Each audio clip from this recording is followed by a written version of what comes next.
All right, on behalf of the Jasper Chamber, I'd like to welcome everyone here this morning.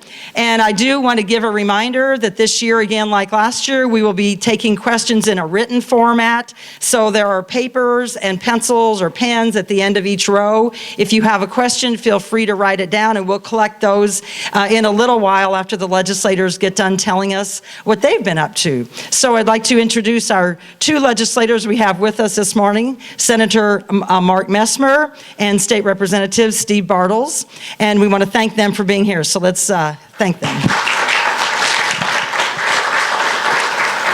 All right, we are represented by two other state legislators, State Senator Aaron Houchin and I'm at a loss. Oh, Shane Lindar, sorry, Shane Lindar, and neither one of them could be here today, so apologies to both of them for messing that up.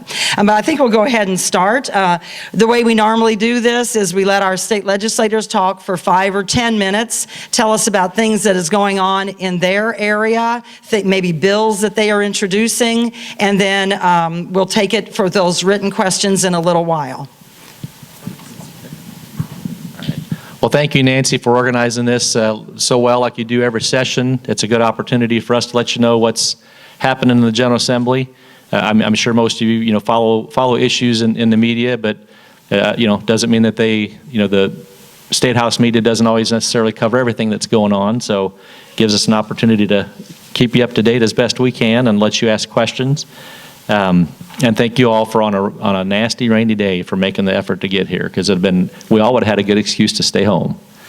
So from a broad perspective, and I think the House and Senate priorities are pretty closely tied, and it really is because as you're out talking to folks across the state, talking to individuals, talking to businesses, we all identified a lot of the same front burner items that we agreed need to be tackled. I mean, the House will probably come at it a little bit different way than the Senate, but at the end of the day, the priorities that we've all laid out, I think, will come to fruition.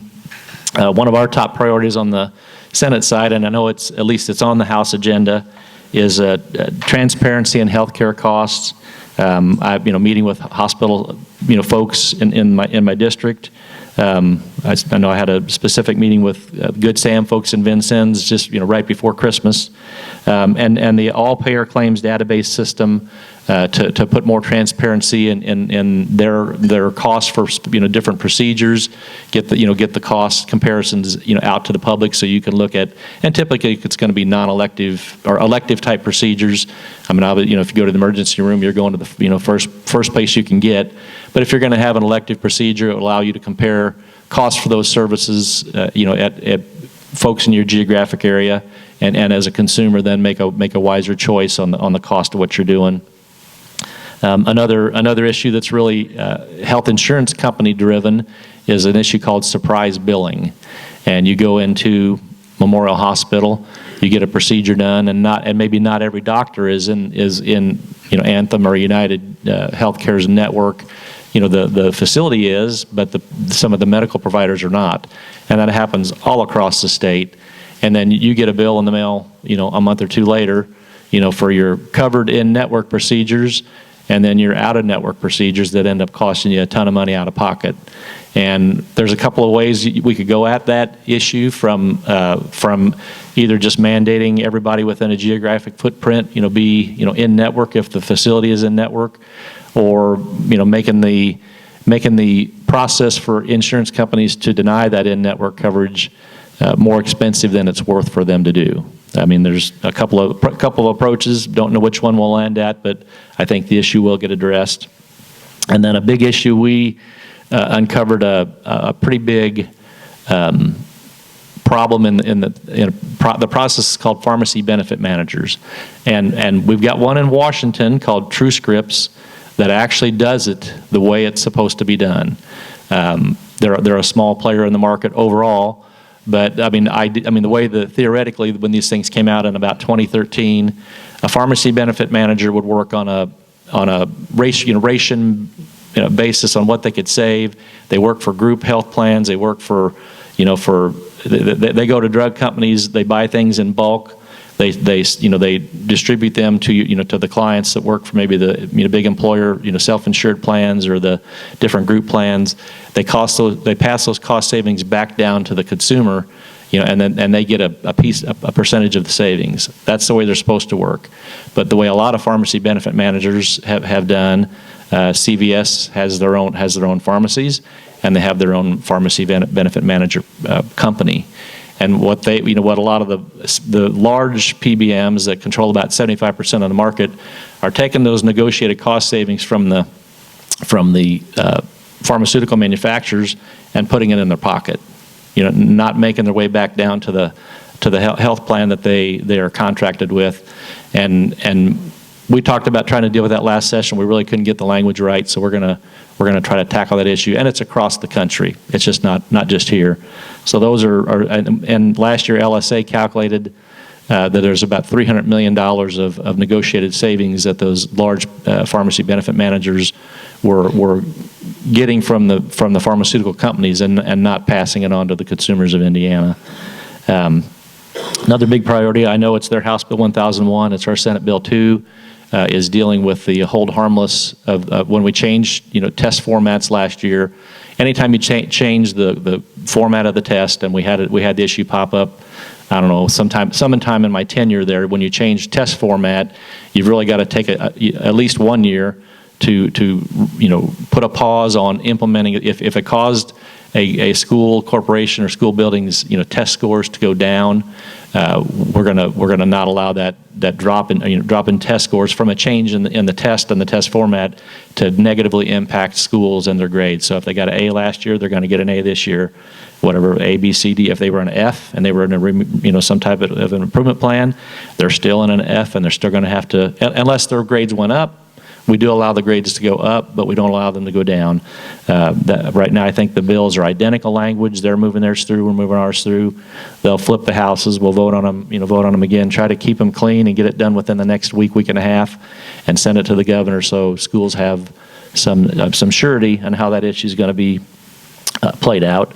And then I think we both looked at the governor had last year when we leave at the end of April. The last year's fiscal year ends on June 30th, and the prior fiscal year had a little more revenue than we had anticipated, than we had put into the budget, and there was about $300 million of surplus dollars, and we've got capital projects that were improved in the budget last year that were improved to be bonded, because if we knew for sure we'd have the cash, we would have put those in the budget as being paid cash up front. And if we do that, there's the 20-year bonding period of the $300 million worth of projects at IU, Purdue, USI, IUP of Fort Wayne. I mean, all the college campuses have some kind of project. One that I was specifically involved heavily in was the Purdue University Veterinarian School, and I think that's about $84 million of that $300 million. They needed to build a new vet school. Theirs was about 50 to 60 years old. It was out of compliance, and they were going to lose their veterinarian school status if they didn't build a new facility.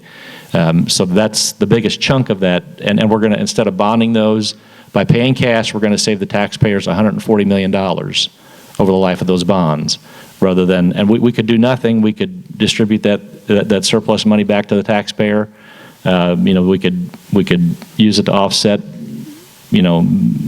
potential revenue drops this budget cycle, but paying cash for those projects in the long term will save Hoosiers a lot of money. And we're not approving any new projects; those were all previously approved. It's just paying those down and being fiscally prudent for the taxpayers. So those are kind of our high level issues that I think we both agree at the end of the day will happen. I think I've got 9 bills filed right now. There's one senator who filed a bill that might need to send his to me because he's over his 10 bill limit. I've had a couple of them have hearings already this week. One got passed out of committee on Thursday. It was currently the Indiana Economic Development Corporation has a memorandum of understanding with the Office of Community and Rural Affairs to administer their shovel-ready sites program. And Senate Bill 78 just takes that memorandum of understanding and makes that transfer to OCRA permanent. Their MOU was going to expire next April. And this is just, I mean, at this point, the governor, the lieutenant governor, OCRA, IEDC, everybody's agreeing that administration of that, program should stay. But, every few years we move things from the governor's purview to the lieutenant governor's purview. Things go back and forth as they have, as the governor or the lieutenant governor has areas of interest that they prefer. So that one moved out with a 9-0 vote on Thursday. Another one that I had a hearing on Wednesday, and we're going to look for probably a small amendment just to clarify it works the way we intended. But there's under your auto owner's policy or homeowner's policy, you can get an optional coverage called medical payments coverage. It's usually $5,000 or $10,000 if somebody falls in slips in your sidewalk and breaks their arm. It allows you as a homeowner the ability to pay medical out-of-pocket expenses for things that are obviously unanticipated. And when there's large, if you have a wreck or something where there's big dollars involved, this medical payments coverage, some insurance companies are requiring that you, as the owner of that policy, exhaust your out-of-pocket expense to cover their medical claims, rather than leaving it for you to use to cover, maybe things that maybe after your medical issue is taken care of. Maybe you've got long-term physical therapy you need to pay out of pocket. My goal with that bill is to make sure you as the consumer have use of that medical payments coverage the way you thought you bought, what was intended to be used. Sometimes hospitals require you to sign a waiver when you come in and require you to exhaust your medical payment coverage, for their bills before it goes to insurance. This would just require your medical insurance company to be primary, and your med pay coverage to be secondary. So we'll probably tweak it a little bit before we get it out of committee, but at least the chairman and Anthem, who was one of the main one that said, we want to make sure we don't unintentionally impact, if there's a huge liability claim. We don't want to unintentionally hurt the ability to settle big claims by doing this. And so we've got attorneys on the insurance company's board looking at it and make sure we get it right and don't have any unintended consequences. And then we'll come back in a week or two with an amendment committee and move it out. And a bill that I've got on scheduled for hearing next Wednesday, it was part of my Senate Bill 551 last year under my Victims of Crime bill, and it deals with deposition of children that are sex abuse victims. And the prosecutors want to put that scenario of when a child is deposed by the defense counsel to make sure that that the process of that doesn't intimidate a child victim to the point where they can't get them to go to trial. And currently that can be a problem. It's not a problem all the time, but there's inconsistent application of that deposition process. And so I'm working with the Judges Association, the Juvenile Court Judges Association, two different groups, and the prosecutors, and trying to work through that. I mean, I'm sure we'll hear it next week and then hold it for amending. But we want right now I want to make sure if there's a child victim of sex abuse that they get treated humanely, as the victim. And the other 12 or 13 pieces that I had in the bill last year all dealt with the victim of a crime, and this is one. And we wanted to give the court folks a chance the judges folks to have a chance to look at it during the interim. They didn't. So I sent some email to the Chief Justice Loretta Rush back in December with my bill draft, and then she started working it through, and we'll get there, but it's just been a little slower being prepared for session than I wanted. And then got a few other ones, but one that I had on by the request of our former county chairman, me as a county chairman, the way the straight ticket voting happens now, and we have microvote in DuBois County, so the way we used to do straight ticket voting, and I know it's come up as a sore spot, for the at-large people on the ballot now, when you vote at-large, or when you vote straight ticket, those at-large people on the ballot don't get counted unless you manually go in and select them. And the way we used to do it was they automatically got counted, and then if you went in and changed it, sometimes on a paper ballot, it would maybe cause voter intent confusion, and so in 2016, they dropped all of that automatic selection. And my point to the Secretary of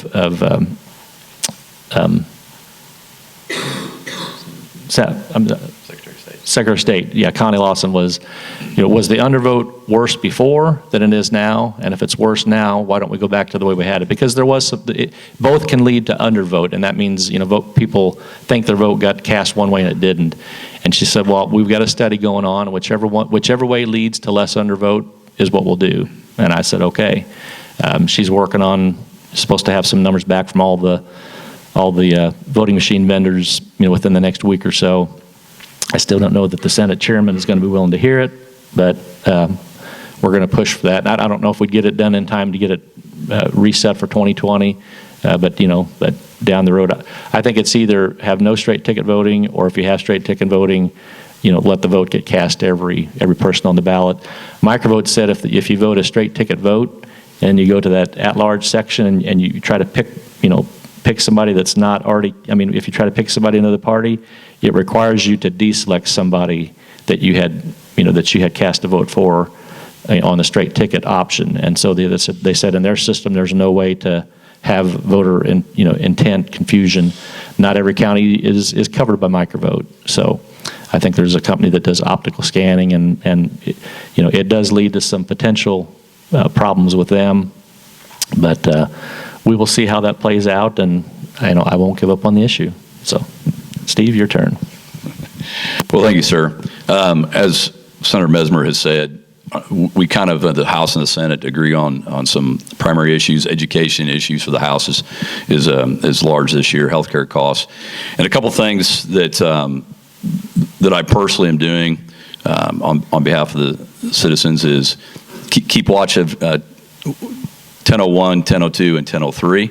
I was able to definitely, blessed to be able to co-author 1002, and that is specifically with the school and teacher evaluations. I met with all the school corporations that wanted to meet with me right after the Red for Ed, and they got a lot of great issues. And so one of the things we were able to pass, the committee, is teachers' evaluations will not be associated with these students' test scores. A lot of these teachers actually don't teach a test or teach a subject that's tested. It's not fair to them.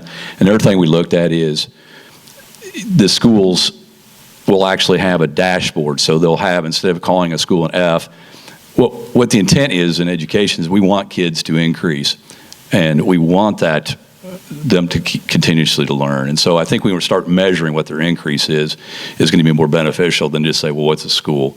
Because you can't really look at my district and say, well, these are the schools in there, and how do they compare to Marion County? How do they compare to Fishers and Carmel and all these other schools? So let us stand on our own, let the teachers do their work, let them be evaluated on the growth, and that's what's most important, is the growth of our kids. And so those are so big issues. When it comes to health care, it's out of my bailiwick, so to speak, as a police officer. But one of the things I took on a year ago was to help combat these healthcare costs. Started working with oncologists, and what we're seeing is these patients would unfortunately pass away, or the doctor would change the prescription, and they would have these new medicines and the chemo. And a lot of people don't realize that chemo now is a pill. I still had the mentality a year or so ago that it was still the IV thing, and more of these are pills, and they're individually wrapped. And what's happening is these drugs are just thrown away. And after the insurance coverage, there's still thousands of dollars a dose for patients. So there's 2 other states that are doing this. Took a look at them, talked to their doctors, talked to legislators on this, introduced this bill that would allow voluntarily a pharmacist or a healthcare provider to take in drugs, non-scheduled, and they could evaluate them if they're not been tampered with, and they could be reissued, not sold, reissued to people that qualify. And the qualifications obviously have some financial issues with them. But instead of throwing these drugs away, get them in the hands of people who can actually use them. And it started out with chemo medicines only, and found out that when it went to Iowa Iowa opened it up to whatever the healthcare provider wanted to willingly say, hey, we're willing to take this back in and reissue this. And so that right now, that's the way the bill stands. And so hopefully we'll see some progress with that. Another thing is, you're seeing a lot of things about broadband, and I have not gotten into the broadband fight. As far as me being a lead, even though I used to own an internet company, I'm trying to assist. And one of the things with a couple people presenting some bills in the House is the remapping of the state of Indiana, especially for southern Indiana, because when you look at this federal map, it doesn't make sense. And we started looking at these census blocks that say a company, which I won't mention, will say that it's actually served with 10 meg. They don't even have the hardware to provide 10 meg to the home. And so what we're saying is this area is not actually served, and we need to reevaluate that map. And so I'm helping with that, and hopefully that'll help southern Indiana, especially the rural communities. So the big things for me is a lot of people, I kind of reiterate this, I'm kind of a Maslow hierarchy of needs guy. I always start with that base. That's my focus in the legislature is, the air, water, food, and transportation. Those are the things that kind of have a baseline for what we're supposed to be doing, I think, for me. And so I kind of focus on that, and that next level is that safety and security. So a lot of my bills are around those kind of topics. And then I also focus on a few of the things up. So big things for me is 1184. I have quickly become the go-to guy for public safety in the House. So this bill has lots of moving parts. And one of the things is increasing the death benefits for police and fire from $150,000 to $225,000. This doesn't take anything out of the state budget. The Pension Management Committee has approved this, and so it's just an increase for the surviving. Also, one of the things we're seeing with our change in how we tax our veterans, we're seeing more veterans come to our state, want to stay here, and so we were changing the age from 36 to 39 to be hired as a police officer or a firefighter. There's a lot of us old guys that can still do that kind of job after we retire from the military, so we're hoping to do that. Part of this bill also has a mental illness, and this came from the police and fire.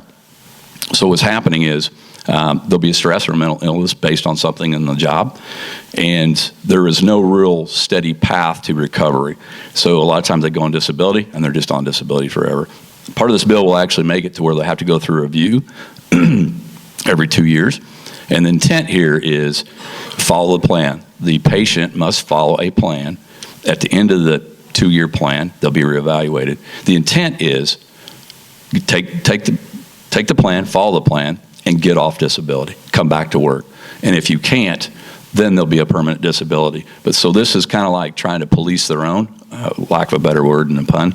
But that's what they want. They want to see people better, and so this will help them. So, and then there's several other things, but the big one is the last part of the bill is for volunteer firefighters. I'm always yelling at everybody in the House to say, do you realize there's not one paid fire department in my district? They're like, well, that can't be true. They're all volunteers. And so one of the things that we've found throughout the state is these volunteers will get hurt on the job doing their duty as a volunteer. And if they have another job, their insurance, on duty for being a volunteer, are being pushed to their other insurance carrier. So this bill will kind of clean up that language a little bit and kind of force local units of government to take care of their volunteer firefighters, which they're already supposed to do by statute. But so they're not putting that burden of insurance coverage on their other employer, which then has a bad taste for employer to say, I gotta take care of somebody got hurt as a volunteer fireman on my insurance. So it kind of cleans up some language there.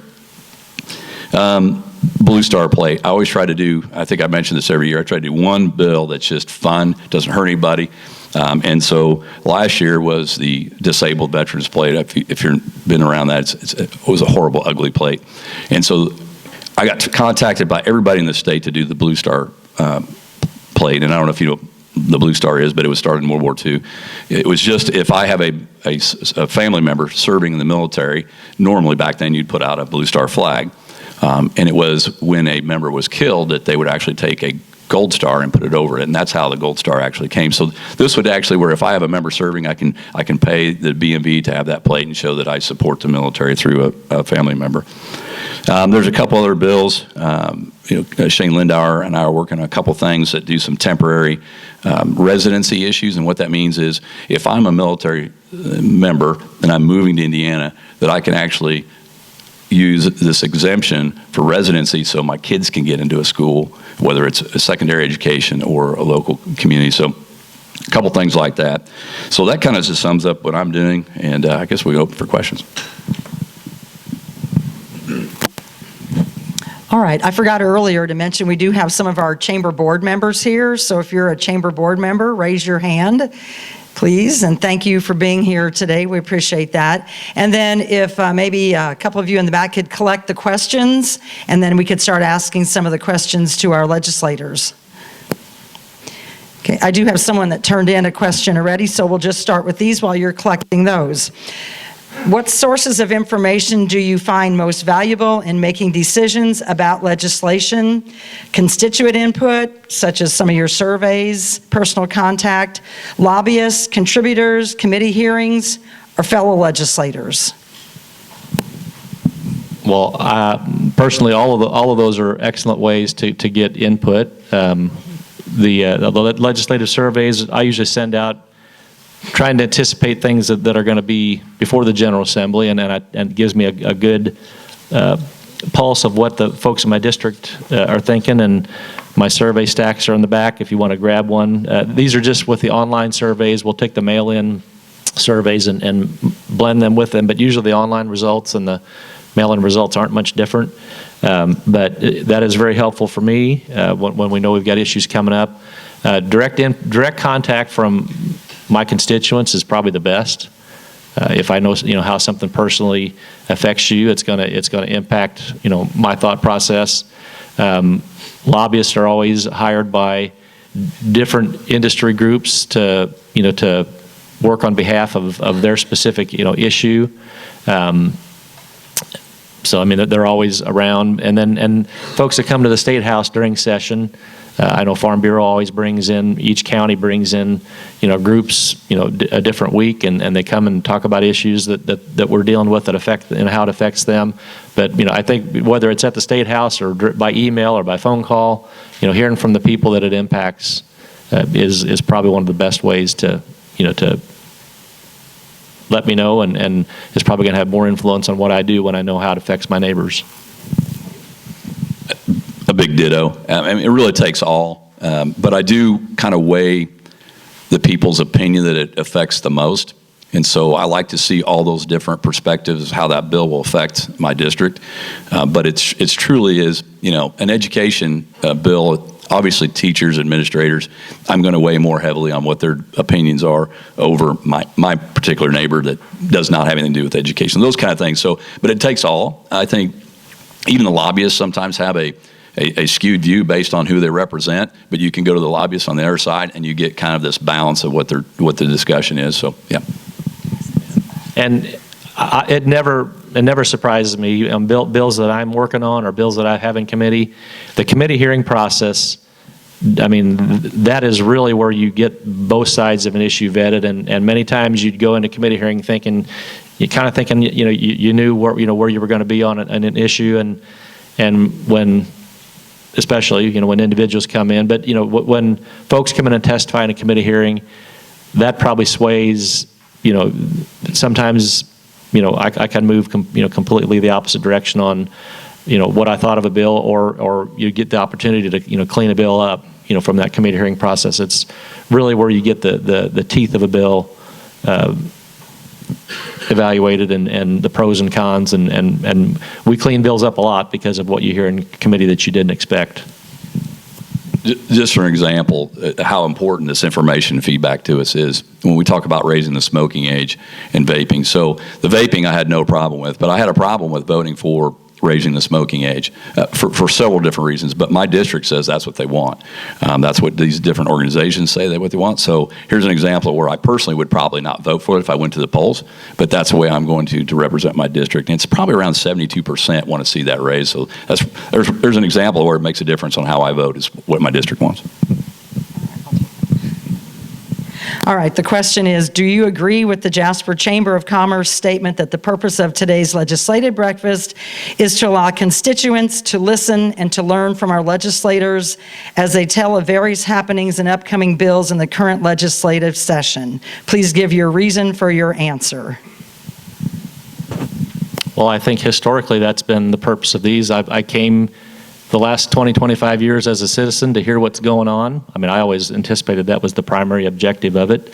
It does allow the process for questions to be asked. I think last year you changed the format of it to make it a little more efficient and not getting the same question asked, 5 times in a row, or, somebody to have a 10 or 15 minute speech with no question. It allows the process to flow more efficiently. But I always viewed it as a constituent, as my opportunity to hear what's going on. So yeah, I would agree with that synopsis that you had in the paper this week. Yeah, I agree that I think the intent has been that we provide information, but I think Mark and I are both very accessible. I mean, I give out my cell phone. You can email me. You can call me direct. So if there's an individual issue, more than welcome to hear from me on a one-on-one basis. But I think I agree with the intent here is everybody gets a chance to ask a question, and we go through those who are not asking the same question, and you kind of hear what we're trying to do. So. We'll move on to another question. My Econ 101 professor said, if all the economists were laid end to end, they wouldn't reach a conclusion. So, a little humor this morning from one of our questioners. Who do you depend on for critical economic data and to verify cited economic data? Well, being on the Tax and Fiscal Committee, I mean, there's always economic experts from all fields that are impacted by a specific, tax policy that we're working on. We've got our own tax fiscal staff they're full-time employees of the Senate, and they live and breathe and eat and drink this stuff, 365 days a year. I rely on their input, quite a bit. So, I mean, typically we have legislative services attorneys that have access to a broad range of fiscal data, economic impact data.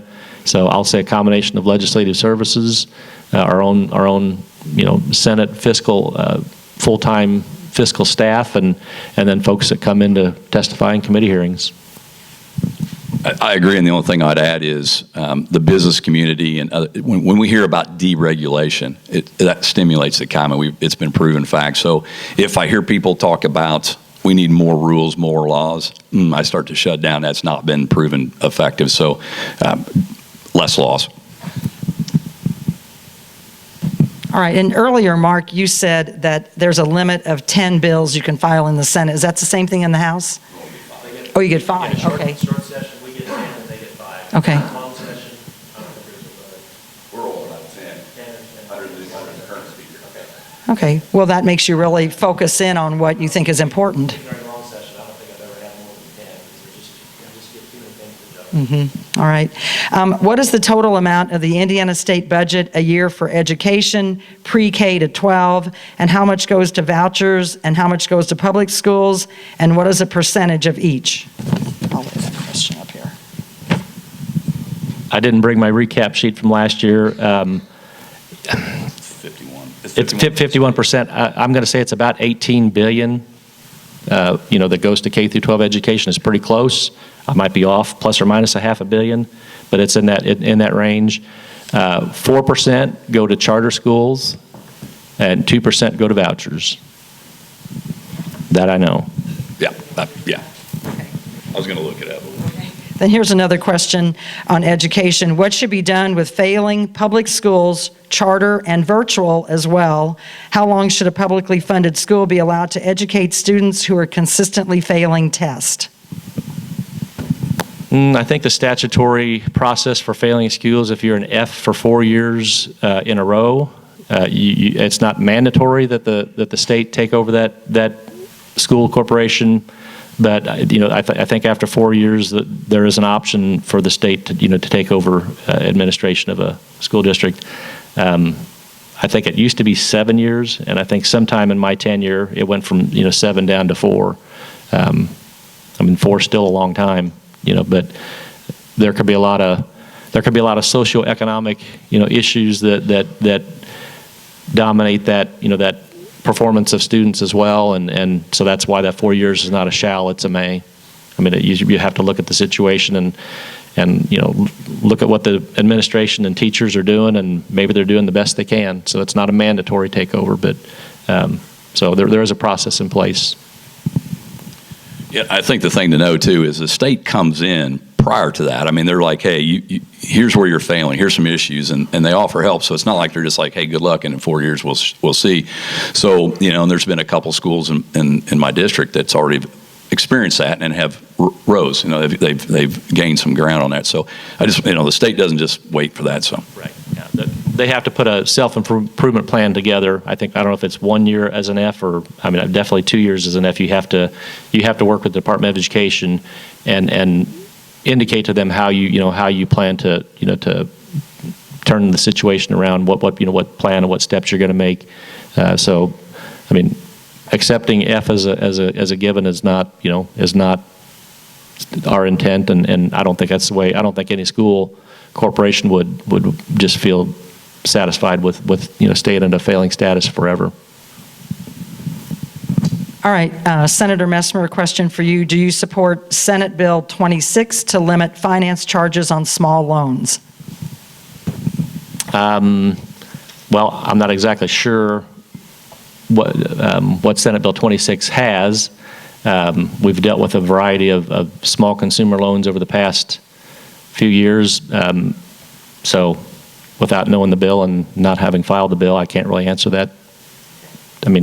Obviously, there's a limit to, there's current statutory limits on what, people who don't have credit that can go to a bank and get a typical consumer loan. There's already interest rate limits and finance charge limits in place. And I don't think there's any bills that are moving that are going to increase those that are going to get any hearing this year. All right, should issues before the county election board be decided by a unanimous decision or a majority decision of the board members? I think depending on what the question is, they're either or. Some have to be unanimous, some can be majority.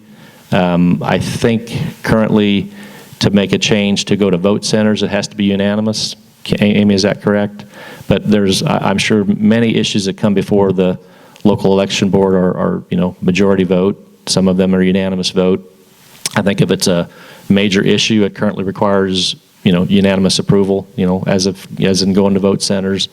But I would assume that most of the decisions made on a day-to-day basis are majority vote. Is that correct, Amy? Yeah. So it really depends on the situation. So I think there might be some bills out there that deal with taking all decisions to majority vote. I'd have to hear the pros and cons of doing that. We've not approved vote centers in the county, not because they haven't gotten unanimous approval. I don't know that they would have, I think what we've got works pretty good in our county, and I think right now most counties, look at their geographic makeup and how dense their population is and how far people have to travel, and they make good fiscal decisions that factor in both what serves the consumer, the voter, and what's cost effective for the county. Yeah, not much to add to that, except for I know that there's somebody that's trying to push a bill in the House to go to majority party vote for the vote centers.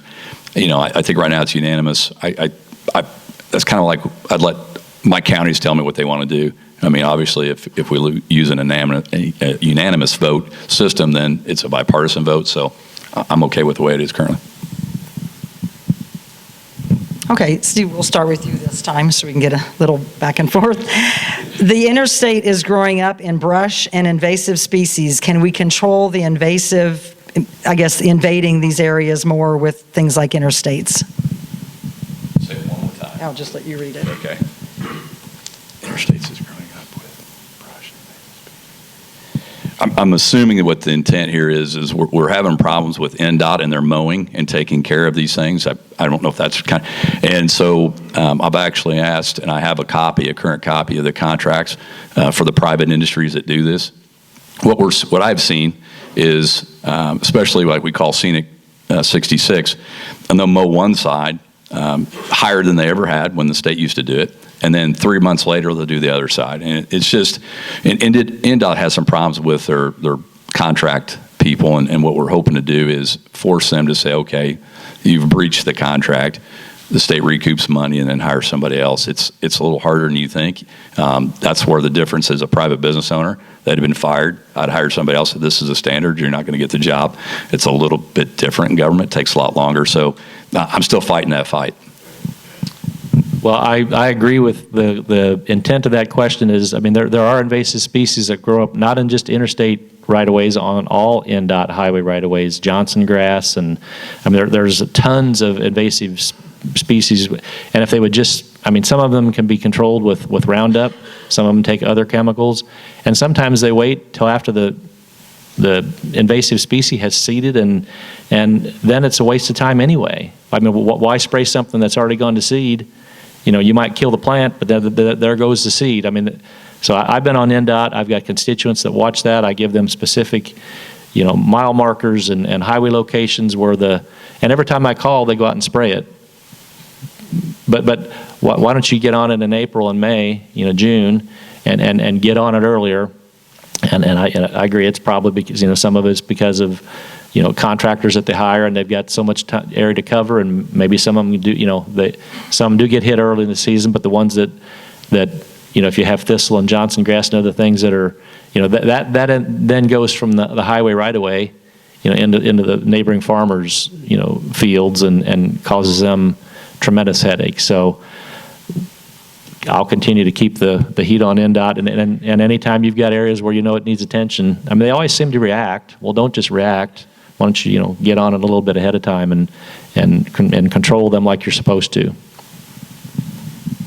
Okay, this one is a comment, not a question. It's from Carla Strigo-Winter. She's the director of the DuBois County Solid Waste District. Through the Recycling Market Development Program grant and the newly reestablished Community Recycling Grant Program, DuBois County Solid Waste District hopes to provide our residents with recycling of Freon-based appliances, a new reuse center on our site, provide latex paint recycling, and provide small electronic device recycling bins at all of our county libraries in 2020. I'd like to thank the legislators for supporting the grants, which are funded through the Solid Waste Management Fund in Indiana, and ask for continued support. Well, thank you, Carla. DuBois County, Martin County, Spencer County, I mean, all the counties and these solid waste districts and the management of them, they work well. They do great work for our communities. You know, I take stuff to them. I mean, they serve the communities the way they're intended to. We've always got, you know, one bad county that ends up getting people riled up, and I would never mention Lake County, but if you could, I think we've stopped a lot of the reactionary knee-jerk, you know, bills getting filed finally on trying to shut them down, because they do serve our communities well. They do education of you know, folks around the community well. They implement programs like this that really help deal with, you know, recycled, you know, things that would be, you know, end up being toxic in our landfills, and I appreciate their work, and I will continue to support, you know, them and the grant program. Yeah, absolutely, and thank you again for that. You know, it's just like anything, whether it's drugs or stuff we throw at, whatever we can recycle, we need to help, especially from a state level, and keep supporting these grants to do that. I mean, it's the right thing to do, and not only that, it'll save costs and things. All right, here's another kind of a question in that same line. Are you currently working on anything to help Indiana's sustainability when it comes to recycling, renewable energy, et cetera? Steve, will let you. I am not working on anything currently. Although I do have solar at my house, I believe in it. I think that one of the reasons our state and country is great is because of the diversified energy sources.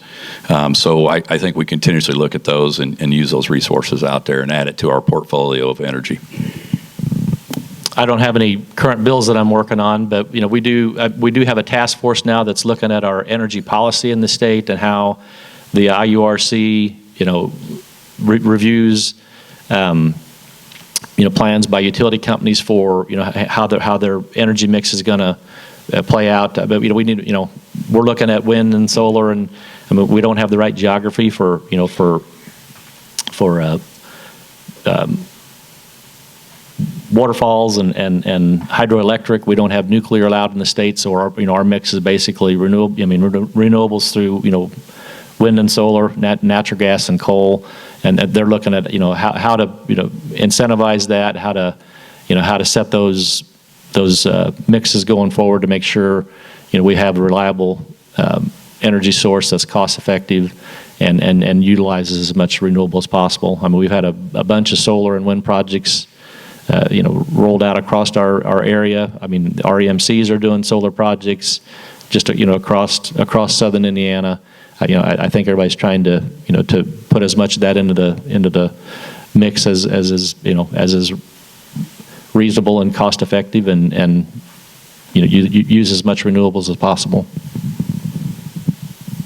All right, now kind of changing gears. Indiana has a 7% sales tax and has recently raised fuel taxes to the 5th highest in the nation, added an infrastructure tax, and raised registration and user fees on vehicles. What can be done to provide tax relief to working people and the working middle class? A sales tax reduction, perhaps? There's that question. I'm not sure you're going to see a sales tax reduction. It really has not been discussed. I think that with our current tax base right now, the intent is to work within our means, and that's why you see Indiana being very fiscally responsible with the money we have coming in. We're very cautious on our surplus money, on how we spend it. You see, like Senator Messmer said, we're going to spend some money to save money in the long run, so we look at those long-term decision-making processes, but I'm not sure you're going to see anything the next couple of years on that.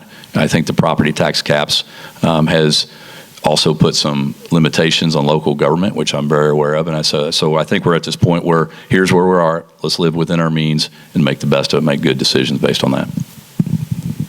Yeah, as of last year, we might have had the 5th highest gas tax in the country, but I can guarantee you every General Assembly at least across the Midwest is looking to have to raise their fuel taxes as well.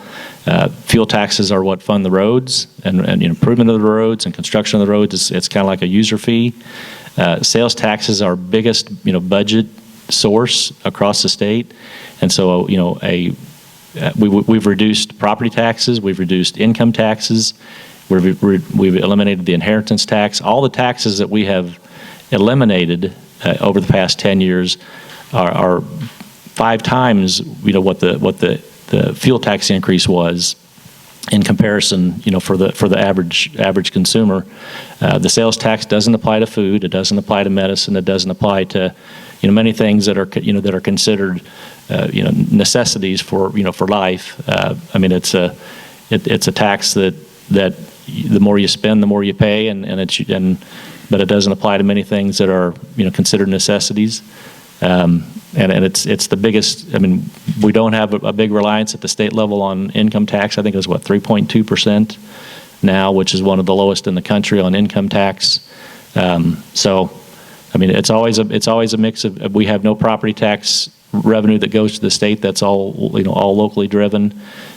We just try to be as fiscally prudent with what we've got as we can, and try to make sure we live within our means. I would agree with Representative Bartels on that. Here's a question. It's 2 different papers, so I'm going to combine them because they're about rural Wi-Fi and broadband. What can be done to get internet providers to provide the high-speed services that their sales and marketing say are available but not delivered? We are currently at the limits of their delivery service and have erratic service. Contacted multiple times in reference to ongoing problems. And the other question regarding this is, will funding continue to support this for Du Bois County? I'll put these both up here. So one of the things that I think has been in the paper, obviously Orange County Fiber has stepped up, and they're going to bring fiber to the Fisher's Tower, as we all refer to it is, and it sounds like they're going to be about a 3-mile radius. So you're seeing some advancements in Du Bois County on those kind of things. I think that it kind of goes back to one of my comments about broadband that's going to help our communities is changing the map, where we recognize, and we're going to actually go out and we'll say, what is the speed to 15 homes in this census block and say, okay, it's supposed to be served based on the federal map at 10 meg, and it's really not. And here's some copper from this point to this point. Never can support 10 meg. It's getting 3 meg. So it's actually getting ground truth with this map that's going to make the big difference. And what that'll then is open up this funding again. So, you cannot revisit a CAF2 funding census block. And so we're hoping that this will say, okay, yes, it's CAF2 funding. It's got a grant. It's had a grant. We're not trying to overbuild this area. It's never been served. And I think that's what we're trying to do. I'm trying to do with reestablish this map. What that'll do for Du Bois County and this whole area is it'll actually be able to go in these areas that really aren't served and say, okay, we get it. Here's ground truth. We'll allow some funding to go in that area from a grant standpoint.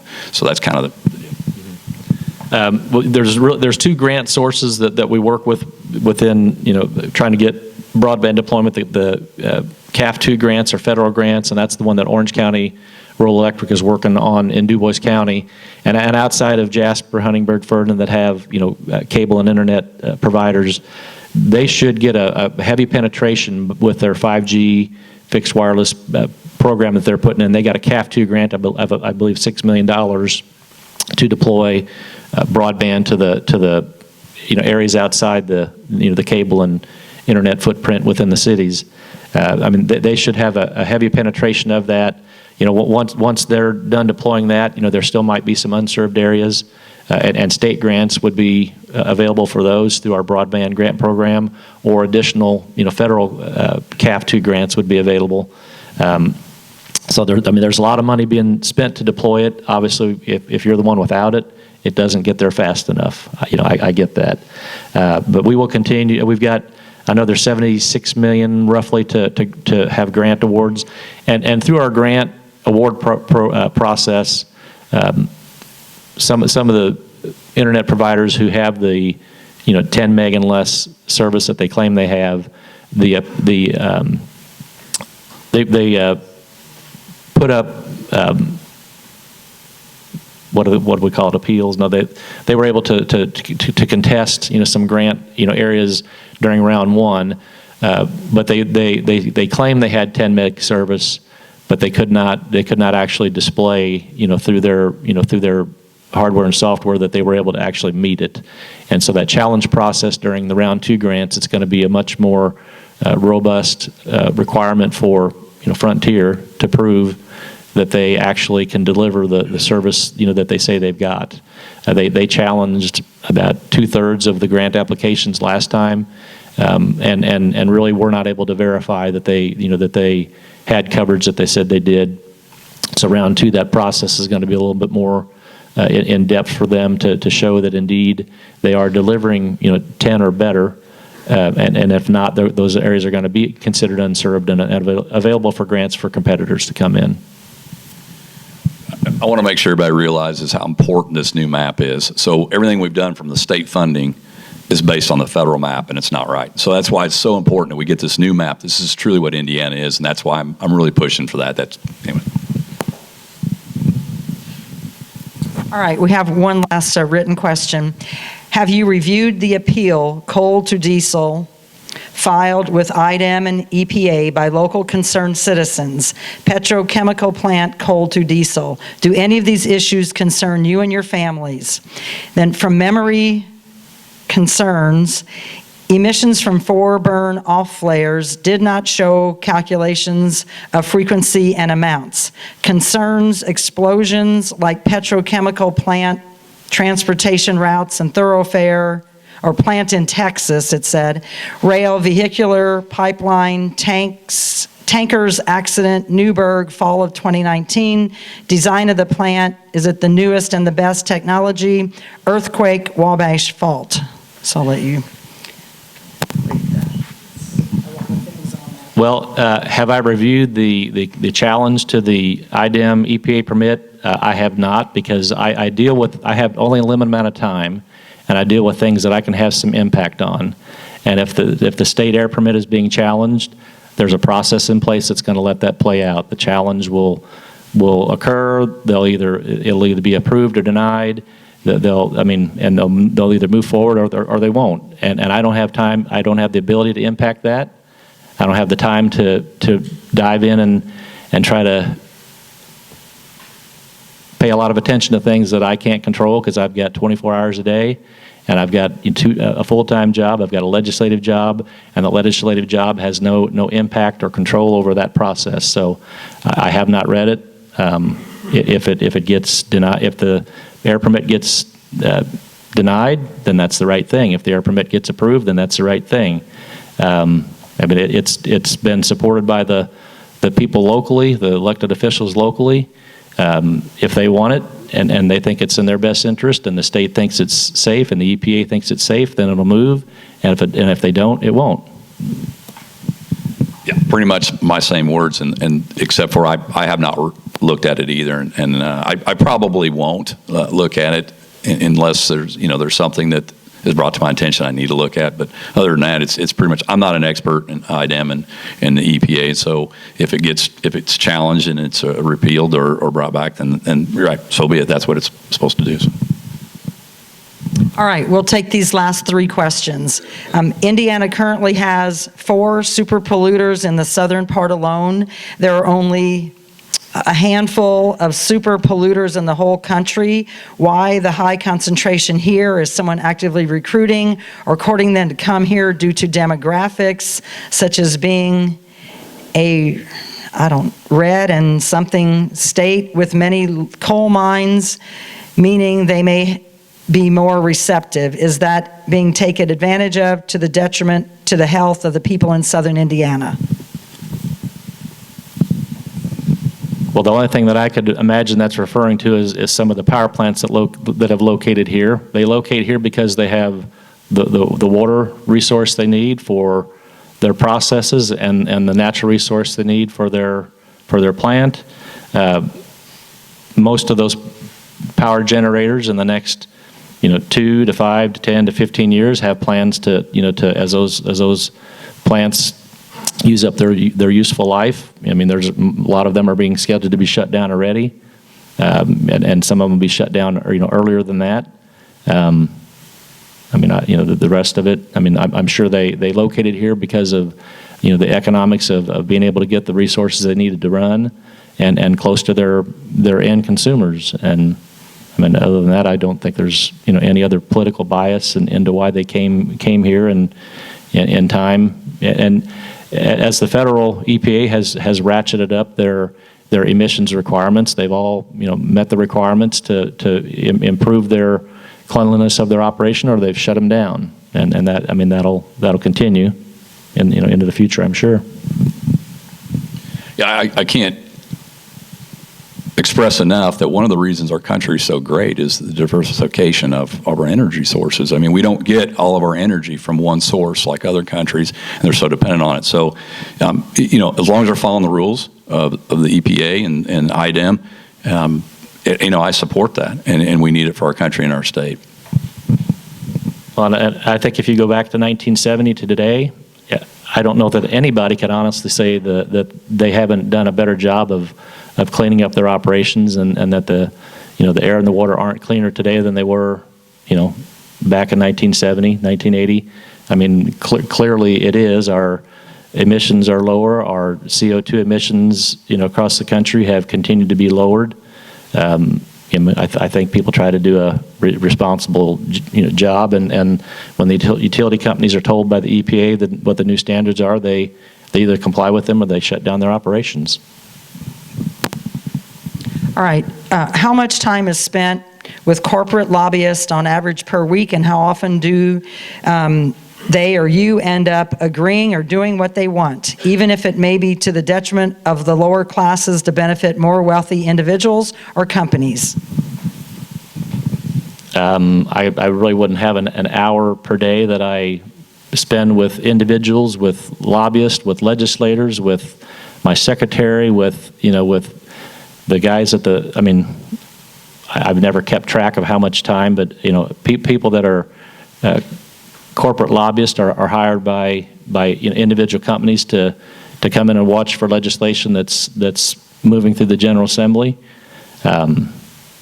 I mean, I have just as many individuals that come up to the State House that I meet with as I do lobbyists representing a company, and I don't make my decisions based on, what a lobbyist thinks is best for his company. I look at the legislation that I deal with and look how it best serves the people that I represent, and try to make wise decisions throughout the day, every day of the week. And no one lobbyist has ever controlled my decision on anything.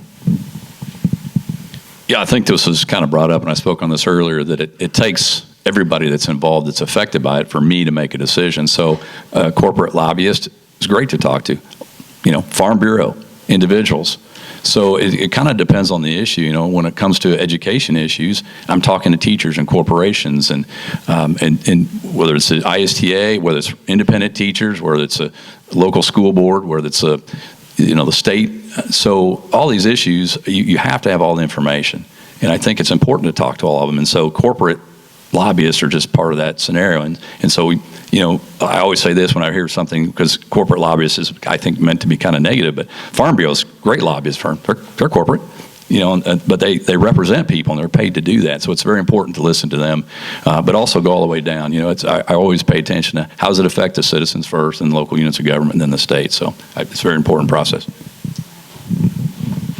All right, we kind of end this on a positive. Steve, great to work on the safe reuse of medications. And can the solid waste districts help you? DuBois County alone collects a half ton of medications annually through our collection programs for safe disposal. Reuse is much better. It's awesome. So that was from Carla Striegel Winter, and that's how we'll end this today. But we're not finished yet. Let's thank Mark and Steve for their time this morning.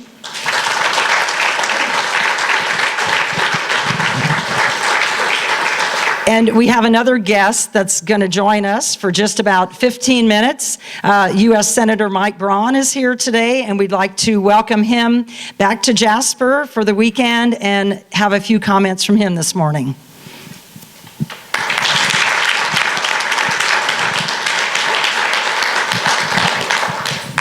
Thank you, Mike. Good to be back here.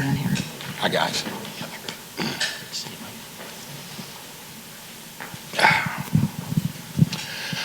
So, never been a dull moment over the last year, I can tell you that, in D.C.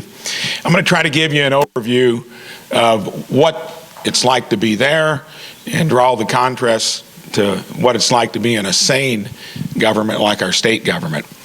When I decided to run, and I think this is what drove me to run, and what I've noticed in being there a year, is that we all have concern about the same issues. I've always considered Republicans, especially at the federal level, to be foot draggers when it comes to getting involved. And best example is when I campaigned, and still now, if we weren't being sidelined by what, I'm going to take a few questions too, so I'll try to keep the comments to about 5 to 7 minutes. We all care about the same things. Healthcare was the number one issue when I ran, the cost of it, back in 2018. It is the number one issue out there if you could see through all the other stuff that's going on. 80 U.S. senators have come up with their idea of how to fix a broken industry. To me, when government isn't responsive, like our federal government is in general, and especially when you're running an enterprise 4.3 trillion in size, and you're not willing to pay for it, you're borrowing almost 23% a year, there's no other entity, business, government. Of course, I came from a functional place like this area, 10 years on a school board, 3 years in a state government that works. So, that's been the biggest eye-opener there, is so many people are just kind of comfortable with the status quo, nestled in, and don't respond like we do as legislators or like you would on a school board. I always told the story that when I decided to run for school board, when the call actually came in from my wife, Maureen, and she's so involved and busy, couldn't do it, you'd find out if you had the temperament to be in public service. And believe me, you'll find out, and it's the way it should be. You can't escape an issue. You talk about it at the ball game, you do it at church. People will kind of run you down to make sure you're not avoiding the important topics. So I probably spent more time on healthcare because I'm not a foot dragger. When I see an issue, I want to try to fix it. And I've got Republican colleagues that actually have been foot draggers, have actually impacted trying to reform what is a broken system. 19-20% of our GDP, 9 to 11% across the rest of the world. We do have value. It's probably more so delivered than in other countries. We come up with most of the cures. We do the R&D. We got the procedures. We do all of that. But it's not transparent. It's not competitive. There are barriers to entry. And we've got an atrophied healthcare consumer, all of us, where we really, unlike almost anything else, aren't that interested because we've evolved in a way to where you do not ask, how much does it cost? You do not try to avoid the system by adopting wellness and all of that. Same thing I did in my company 11 years ago. We've not had a premium increase in 11 years. It can be done. I'm on the budget committee. Probably should be the most important committee in DC. It is the most irrelevant committee because we don't do budgets anymore.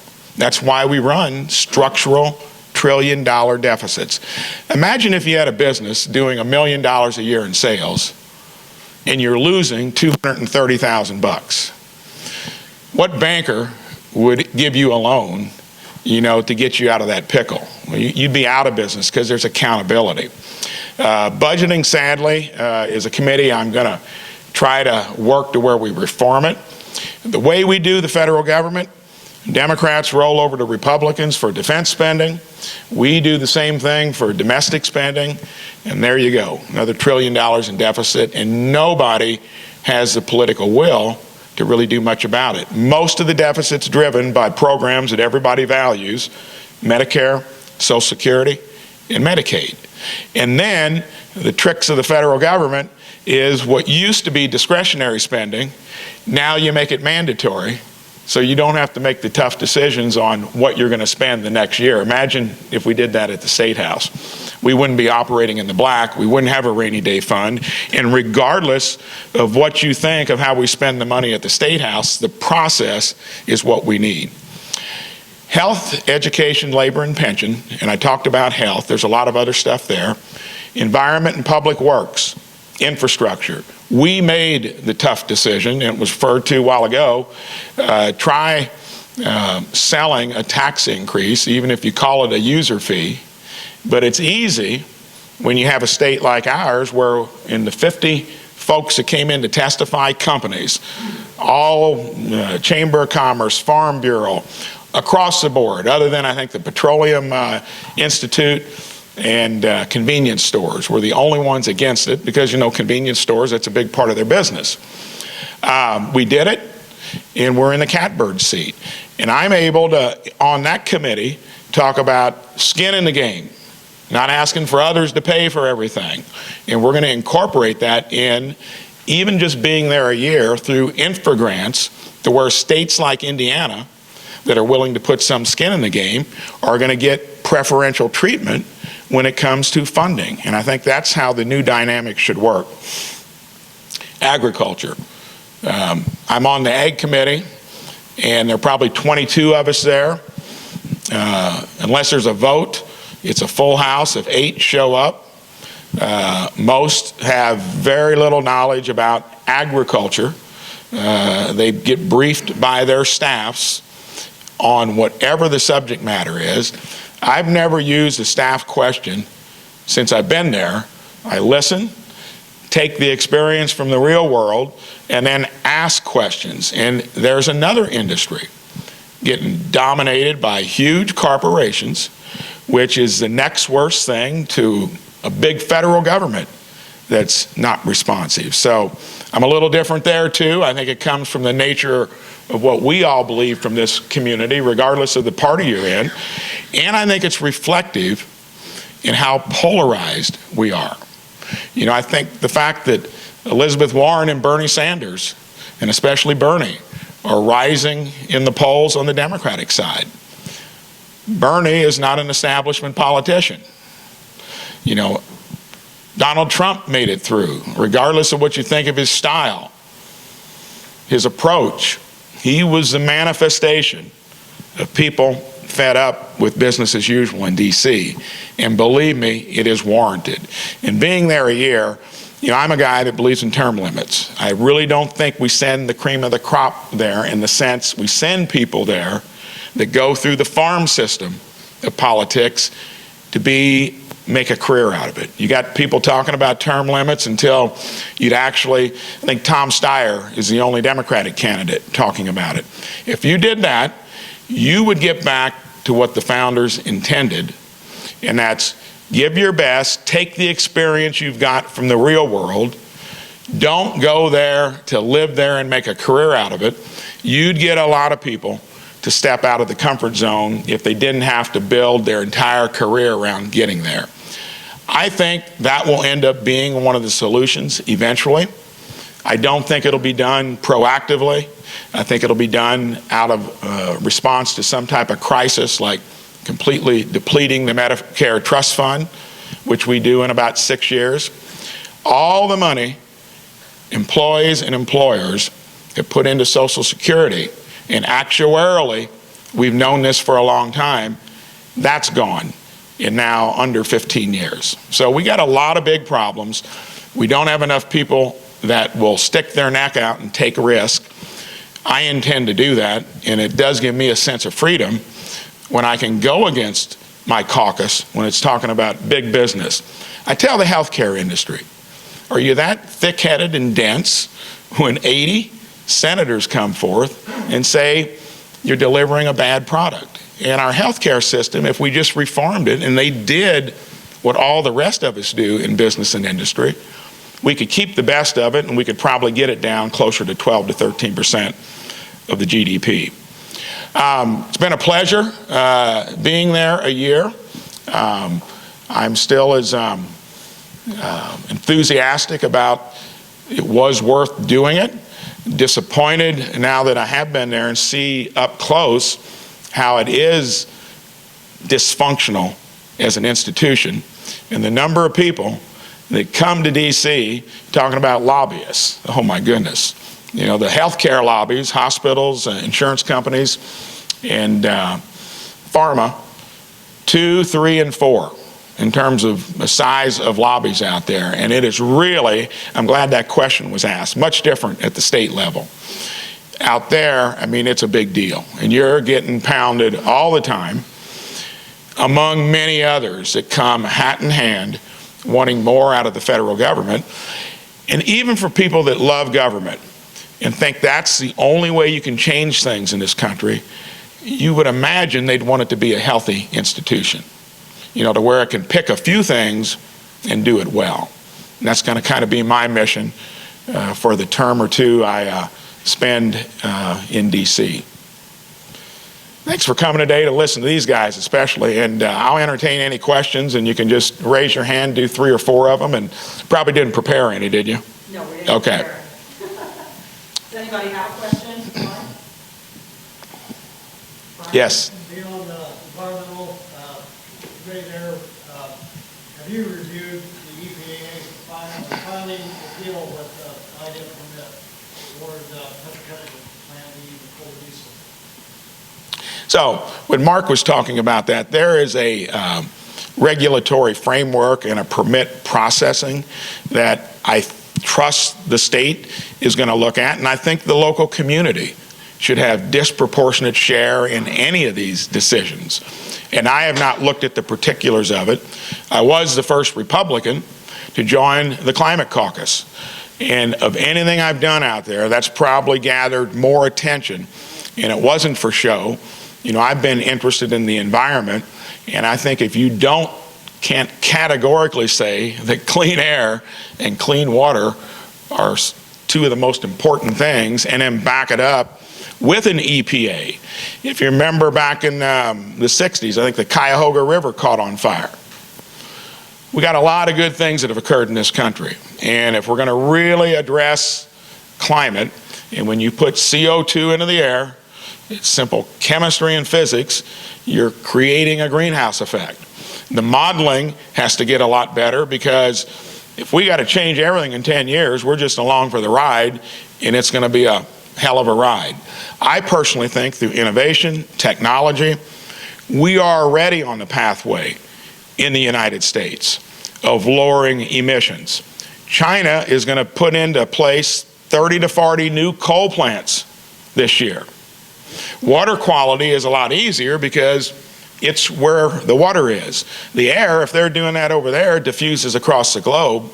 They are now the #1 emitter, and looks like, just from what just adjourned in Madrid, they are going to put economic growth above, some of the things they said they were going to do. And I think they are geopolitically our main challenge in the long run. But I did not look at the particulars of it. I'm quite confident in a state like Indiana that we'll make the right decision. And I would rely disproportionately on what the people in that area truly want to do. And I hope their local leaders are, listening. Another question? All right, well, I think we'll just wrap it up then, and they're usually, is there a question? Mike, go ahead. Okay, sorry, I didn't see you. Just a comment. I wanted to congratulate you, in the spirit of Mike, for speaking out against the kind of elitism in federal government, left and right, that prompted people to turn to Trump and prompted people to turn to Bartels. I think that is really important. I think it's really good that you speak out about it or say something about it, because I think that's been driving the division, because of the sense of people like listen, elitists on both sides know what's best for everybody, whether it's helping them, And I'll keep doing it. I think it's one of the things you've got when you do term limit yourself, and when you get into the game at the stage I did. It gives me the freedom to say that in front of all the committee meetings when it comes to challenging big ag. Why are input prices so high? Just because farmers had a good income stretch from 09 to 13. All of a sudden everything goes through the roof. We don't have near as many local suppliers. And I think once you return government to the grassroots level, and until the federal government is something we're proud of, because it does live within its means and it does a few things right, I think it's an easy thing to talk about, and I'll keep doing it. Thank you. Go ahead. You got a question? You talk about returning it to the grassroots level, but with all the family farms going out of business, because on one side, with corn, you've got all the waivers that were given to the fuel companies, and on the soybeans, you've got the trade war. Small family farmers are just being crushed, and the trade war can't benefit the soybean prices if they're bankrupt and out of business. So what's your opinion? So let me talk about ag, because it's such an important thing. Agriculture is what got us through the 08 downturn, because we're the #1 manufacturing state per capita. We got hit hard. Agriculture was strong. In those 4 good years of income, 09 to 13, it came at a perfect time. The family farm has been under siege for a long time. The other thing you don't hear is that where we used to be the breadbasket, and we still are relatively speaking, we're cutting down the forests in the Amazon to grow corn and soybeans that are in the trenches price-wise. It doesn't make sense, but we are still in agriculture up against a dynamic to where for food and feed, we've got competition across Africa, South America, and many places that are doing it themselves. And you've got a concentrated industry of larger corporations that don't bring prices down when commodity prices are low. So I don't know what the solution is. In the long run, I think, maybe farmers as individual entrepreneurs, there's a thing called regenerative farming. which is different from sustainable. It doesn't rely so much on chemicals and some of the technology that's out there that is costly. So I think farmers will have to find out. They're the most resilient, tough, small business in the country, and I think they'll do it. And I hope it doesn't go to where, in the long run, farms get larger, it becomes more corporate and more agribusiness. I think that's the wrong way. And I think farmers, through hemp, other things, need to look at alternatives. So thank you so much. Appreciate it. Thanks for joining us.